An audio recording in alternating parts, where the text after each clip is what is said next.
Welcome to Eerie Trails. Where the roads twist deeper than they should, and shadows remember your name.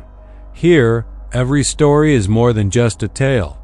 It's a warning. So buckle up, keep your lights on, and whatever you do, don't stop listening, because on these trails, something is always following. Let's start our first story. It was supposed to be a father-son bonding trip. Just two men, the open road, and the stretched skin of Texas highways humming under the wheels of a 10-year-old Dodge Dakota. Dale hadn't seen his son Wyatt in over 3 months, not since the divorce had gone through. Wyatt had just turned 15, all awkward limbs and too much silence, and Dale thought maybe a road trip might crack open the boy's shell. They'd head from Houston westward, no destination in mind. Just gas station coffee, greasy diners, and dusty miles. It was mid-June when they set out. Texas was choking in heat, and the sun was like a dropped match on the back of your neck. The highway shimmered, warped like wet plastic in the distance. Dale kept his elbow out the window, knuckles browned from years under the sun, and he watched Wyatt in the corner of his eye, waiting for the boy to say something. Wyatt just kept his headphones in and stared out the window, mouth tight, like he was chewing something bitter. They took backroads when they could. Dale always said the interstates were for the soulless. You gotta see where the world peels back a little, he told Wyatt, who didn't respond. Somewhere past Fredericksburg, they stumbled onto a cracked two-lane called County Road 2045, no sign, no traffic. Just mesquite trees and cedar scrub that reached over the road like claws. About 30 minutes in, they passed an old, rusted-out pickup left on the shoulder with all 4 tires slashed. Weird, sure, but it was Texas. People left junk everywhere. Another 10 miles and they started seeing birds. Black vultures, dozens of them, lined along fence posts and telephone wires, watching. Dale felt his skin tighten. He hadn't seen that many buzzards in one place since the hurricane hit Beaumont back in '05. Smells like something died, Wyatt finally said, pulling out one earbud. Dale sniffed.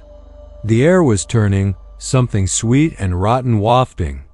In with the wind. Probably just roadkill. But they didn't pass anything. The sun began to set, slinging deep orange shadows across the brush. The road narrowed further, and cell service had long since vanished.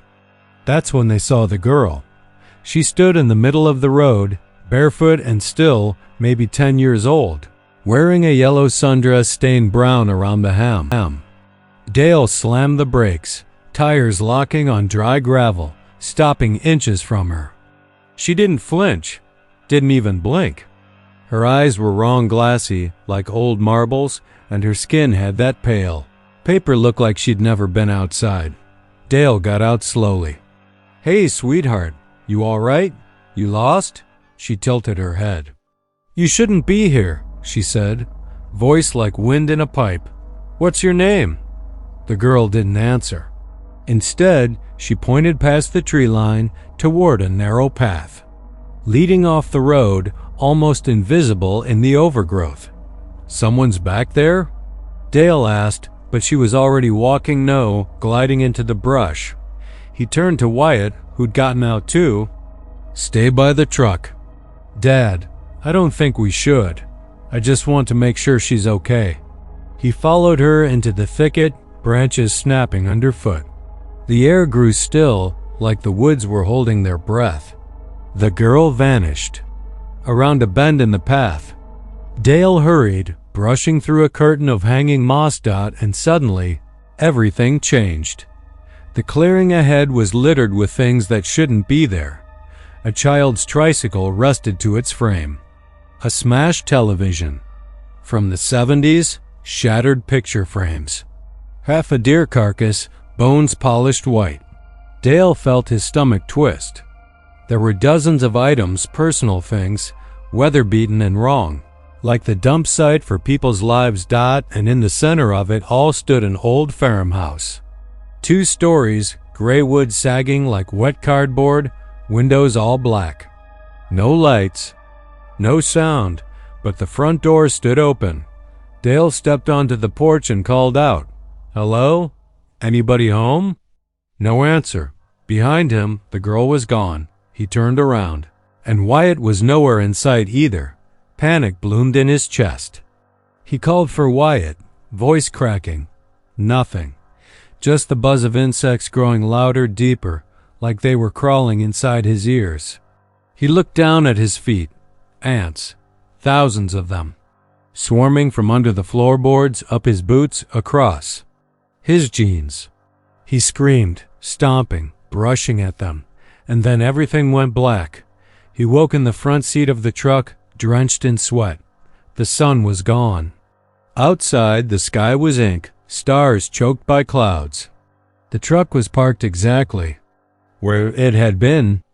The girl was nowhere to be seen. He looked over. Wyatt was gone. "Wyatt!" Dale roared, flinging the door open.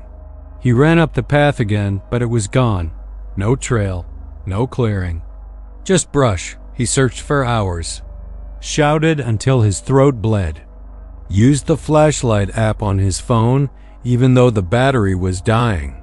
When he finally staggered back to the truck, near collapse, he noticed the dashboard clock was blinking 3:17 a.m., stuck. No ignition, no power, and the smell.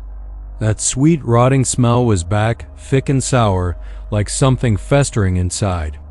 The cab. In the side mirror, he saw something move behind the truck. He spun around. It was Wyatt. Or something that looked like him. But the face was wrong, skin too pale, too stretched, and the eyes, the same marble black emptiness as the girl's. It smiled, teeth too long, too straight. "You shouldn't have followed her," it said in Wyatt's voice, and then it vanished into the dark. Dale was found the next morning, walking barefoot down State Highway 27, muttering to himself, his hands shredded and raw. The truck was towed from the side road. It had been there for 2 days, according to local authorities, though Dale insisted it had only been hours. Wyatt was never found. They searched for weeks. Helicopters, dogs, volunteers. Nothing. No tracks, no blood, no evidence he'd ever left the truck. Just a single yellow sundress caught on a barbed fence post 30 yards into the brush, stained brown at the hem. Dale doesn't talk much now. He lives in a state-run home outside of Austin. Sometimes at night, the nurses hear him whispering to someone. He talks about a road that doesn't exist on any map, about a house full of lost things, about eyes like marbles and vultures that never blink. And he still insists that every summer, around mid-June, that same old county road reappears just for a night, just long enough to take someone else. Let's start our second story. The gas gauge hovered just above empty when Carla spotted the faded sign. Last stop to 3 miles. Nailed crookedly to a leaning post beside Highway 90. Her phone had no bars, and the last radio station had fizzled out an hour ago. West Texas was a dead zone after dark, all sand and silence. With the occasional jackrabbit darting across the 2-lane blacktop, she'd been driving from San Antonio to Marfa, hoping to clear her head after the breakup. She liked the isolation. Out here, the nothingness. But now that emptiness had teeth. Her headlight beams fought against a creeping fog that had no business being this thick in the desert. Even the stars had blinked out, leaving her alone with her thoughts, her heartbeat, and the hum of her aging Chevy Cruze. When the gas warning light blinked red, she cursed under her breath. The road twisted unexpectedly, revealing a pale building. Just ahead, a gas station. But it wasn't on her GPS. In fact, nothing was. She pulled in. The place looked like it had been stuck in 1976. One flickering neon light buzzed the word "open" in broken red script, and the building squatted like a concrete bunker with 2 old gas pumps out front, manual ones, the kind with the flip dials. A single street lamp cast a sickly yellow glow over the cracked pavement. She stepped out and immediately noticed the silence. Not just quiet dead. No bugs, no wind. Even her own footsteps sounded muffled. The pump didn't take cards, so she walked toward the store, jingling change in her hand. Inside, the air was ice cold and smelled of mothballs and old wax. Shelves were mostly empty, dusty cans, expired candy, old cigarette packs with labels she didn't recognize. A man stood behind the counter, tall and narrow, with paper-thin skin stretched tight over his face. His eyes were watery and far too round, like he hadn't blinked in years. "Pump still work?" she asked.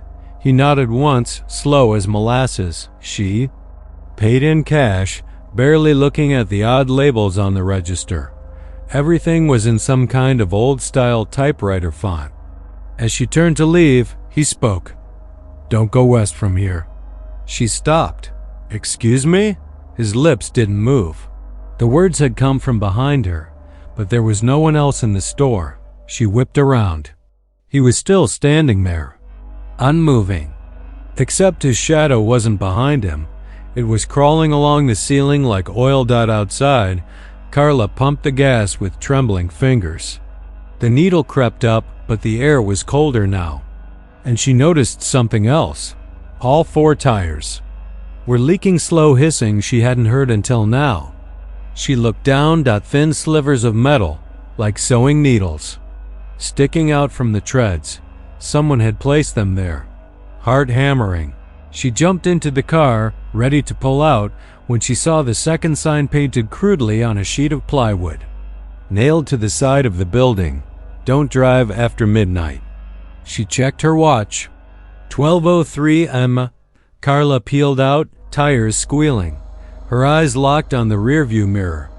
The station grew smaller, but it never vanished. Even after 10 minutes, it still sat there, the red neon light flickering like a dying firefly.